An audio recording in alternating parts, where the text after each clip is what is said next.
Olá pessoal, estou aqui para falar para vocês um pouco do conteúdo, da África para o Brasil, que é o conteúdo que envolve o período da escravidão dentro do período da colonização na América, né? E no nosso caso em específico, o Brasil. A gente viu nos conteúdos da América Portuguesa e América Espanhola, né, todo o processo inicial, e a formação desse período conhecido como a colonização da América, né? No caso, a América Portuguesa foi a colonização do Brasil. E dentro do decorrer desses dois conteúdos, a gente viu que o primeiro formato, né, de escravidão que houve aqui na América foi escravizar o indígena, né? O indígena foi muito escravizado, mas havia vários pontos de interrogação nessa questão de escravizar o indígena, né? E é onde, tempos depois, a gente vai notar que o negro lá da África, né, ele vai começar a ser escravizado, ele vai ser buscado lá na África e trazido aqui para a América, né, iniciar um processo de escravidão. E infelizmente, né, por mais que tenha sido algo lucrativo no período colonial para o Brasil, para a coroa portuguesa, a escravidão ela manchou a história do Brasil, né? E a escravidão ela vai ser algo que vai permear, o que vai durar aqui no Brasil por mais de 350 anos. Vai ser um dos comércios mais lucrativos da história do Brasil. E a escravidão que houve aqui na América, aqui no Brasil, ela foi uma escravidão diferente, porque ela foi uma escravidão com cunhos preconceituosos e racistas, né? Porque quando a gente fala de escravidão, teve todo tipo de escravidão. A escravidão, ela existe desde a história antiga, desde o mundo antigo, né? Mas aqui na América, aqui no Brasil, ela foi uma escravidão diferente. Ela foi uma escravidão que usou empecilhos preconceituosos e racistas para que houvesse essa escravidão.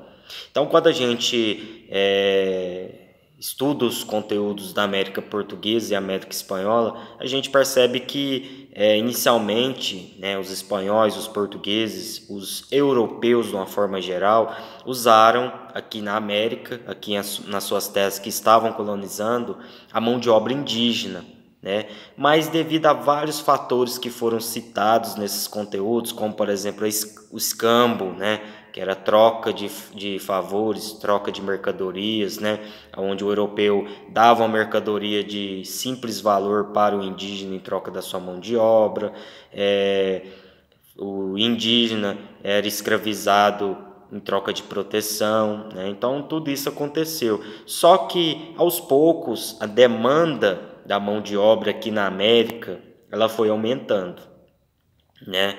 E a escassez da mão de obra indígena foi diminuindo por vários fatores, né? O conflito entre portugueses, espanhóis, entre os europeus contra os indígenas vai aumentar, né? Os indígenas vai criar uma certa resistência e os europeus vão começar a matar, né, os indígenas, né? É onde milhares de indígenas vão ser mortos nesse período, início do século XVI.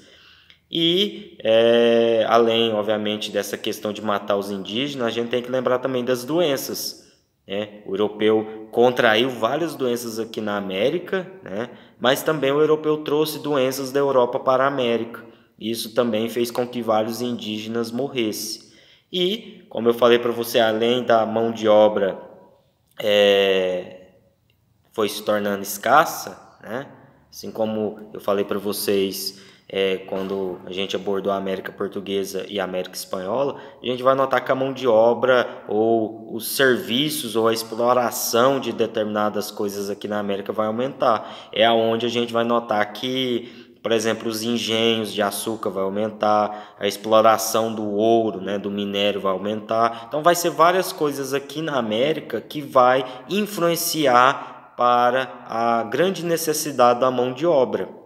E é onde a gente vai começar a ter o comércio de escravos aqui na América, de uma forma geral, né? América Espanhola, América Portuguesa. Só que infelizmente, esse comércio ele vai durar mais de 350 anos aqui no Brasil, né? A gente vai pegar do século XVI e vai até o século XIX. Então, mais de 350 anos que houve a escravidão aqui no Brasil. Foi um dos comércios mais lucrativos da história e a gente vai entender como funcionou a escravidão no período colonial. Porque já no período da monarquia, a gente vai notar que foram criadas várias leis, né, para tentar minimizar um pouco o conflito, né, ou obviamente as intrigas que o Brasil estava sofrendo, porque o Brasil vai ser o último país da América a aderir ou a abolir a escravidão, né? Que a gente vai estar vendo mais na frente quando for trabalhar a monarquia brasileira.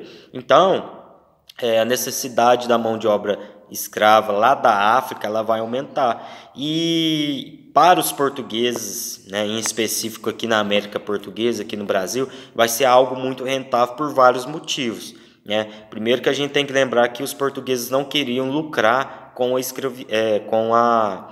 não queriam, na verdade, investir dinheiro na exploração ou na colonização da América Portuguesa. Eles queriam só lucrar. Então, se a produção do engenho, da mineração e outras coisas aqui na América estavam aumentando e havia necessidade da mão de obra, né, de uma mão de obra qualificada, então, além de trazer uma mão de obra qualificada, eles também, né, os portugueses, né, eles também lucraram muito com esse comércio de escravos, né?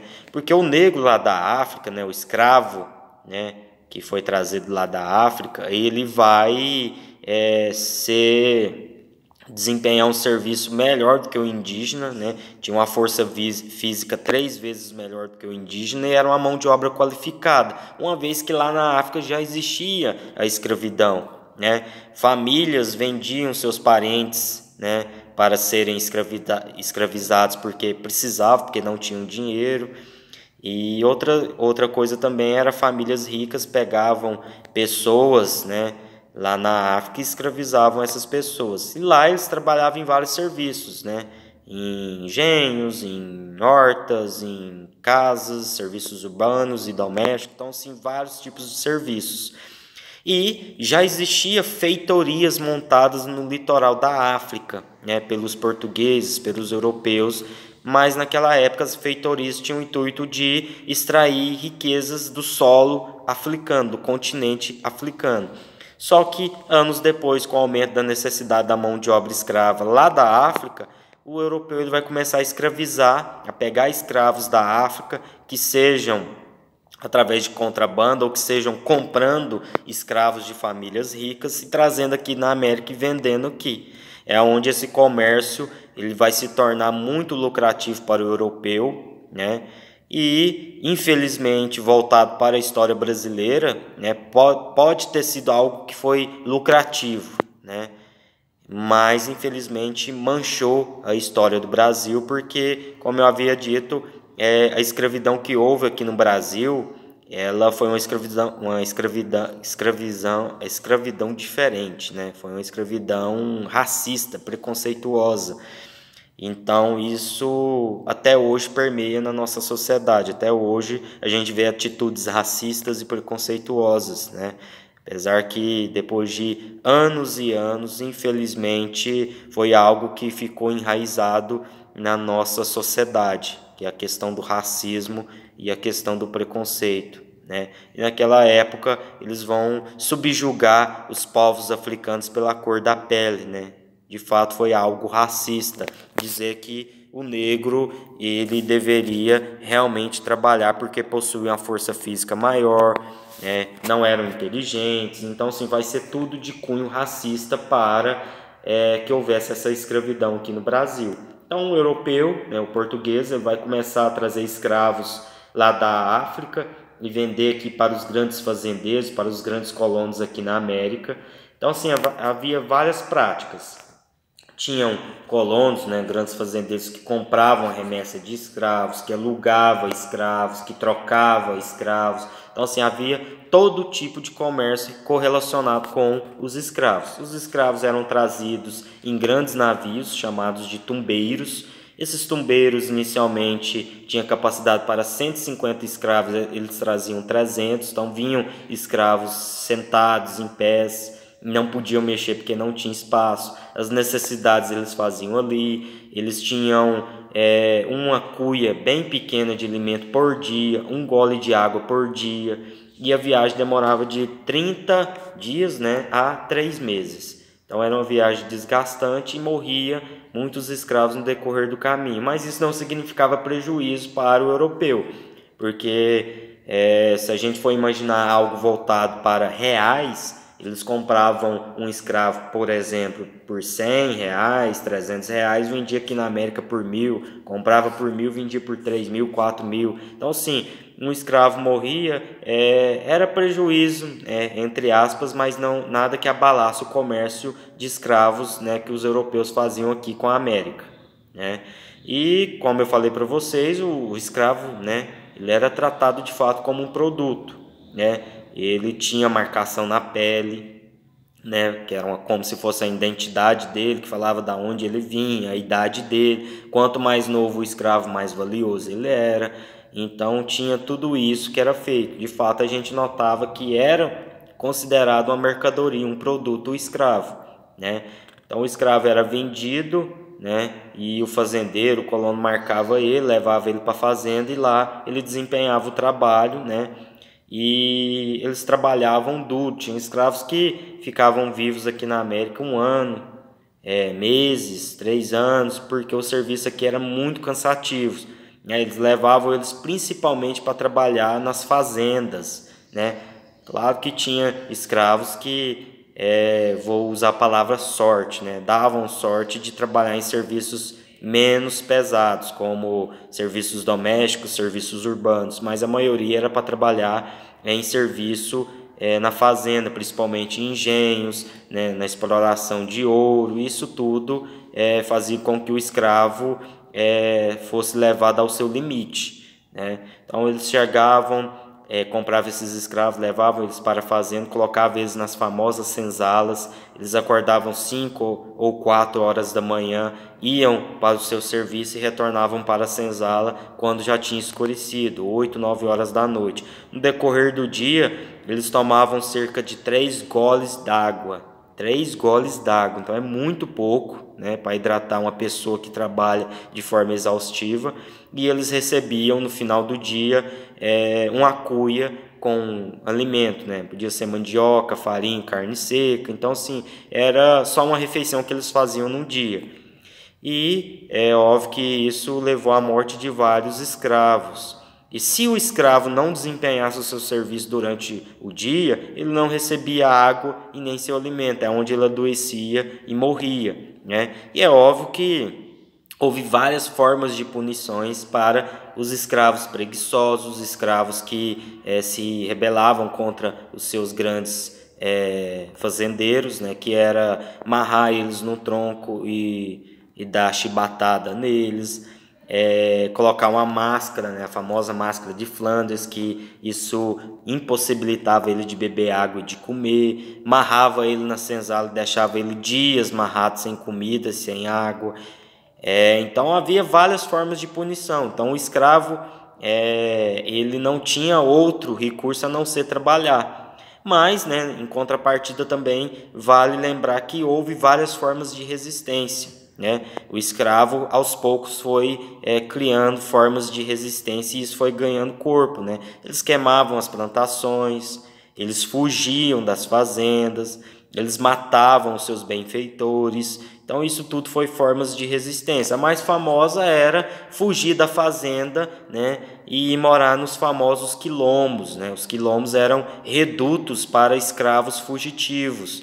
Talvez o mais famoso desses quilombos tenha sido o Quilombo dos Palmares, né? E foi ele que, obviamente, resistiu a várias invasões europeias, né? Que tinha Zumbi como o grande líder que havia nascido e criado dentro desse Quilombo dos Palmares. Então a gente nota que os quilombos era um símbolo da resistência dos escravos, né?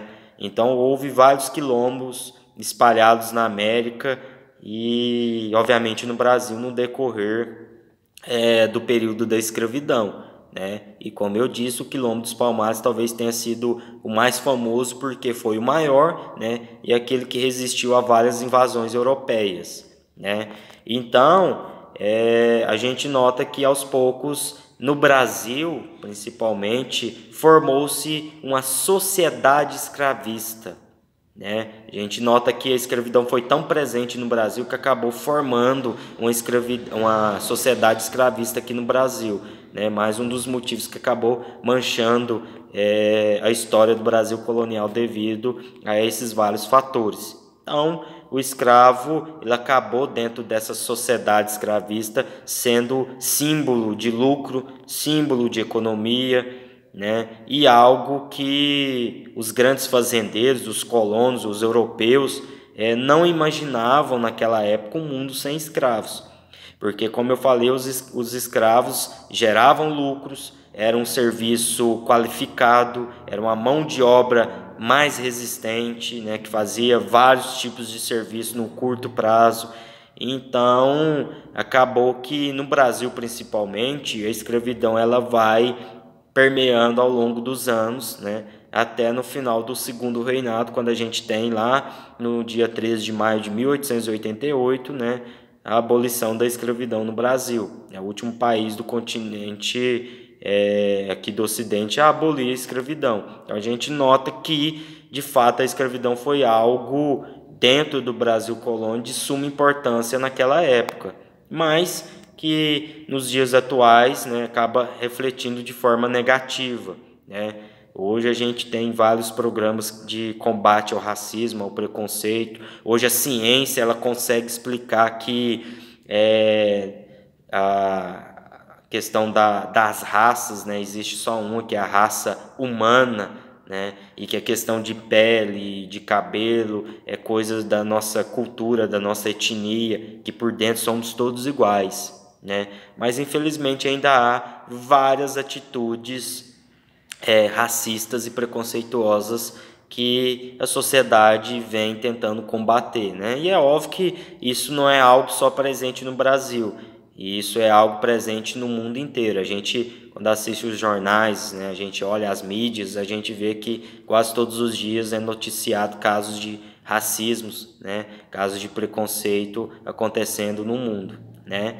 E como eu falei para vocês, isso acaba principalmente para o Brasil, manchando a história brasileira quando a gente vê que infelizmente ainda tem pessoas que praticam o racismo, que tem pessoas que colocam outras pessoas para trabalhar no formato de escravidão.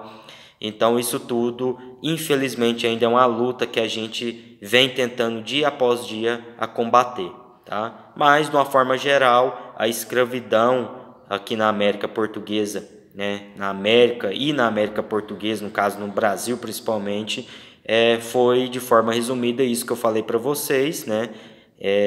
E quando a gente vai entrar na monarquia brasileira, a gente nota que a escravidão ela começa a sofrer algumas mudanças, mas ainda não deixa de ser uma escravidão, né? Uma sociedade escravista que permeou aqui no Brasil colônia e no Brasil império, tá? Que a gente vai estar estudando a escravidão no Brasil Império, né, na monarquia brasileira, quando a gente for trabalhar o primeiro reinado, período regencial e segundo reinado. Mas no Brasil Colônia, a escravidão ela iniciou como um dos comércios mais lucrativos da história e foi algo rentável na época, né? Mesmo que isso levou à morte de milhares de africanos, né?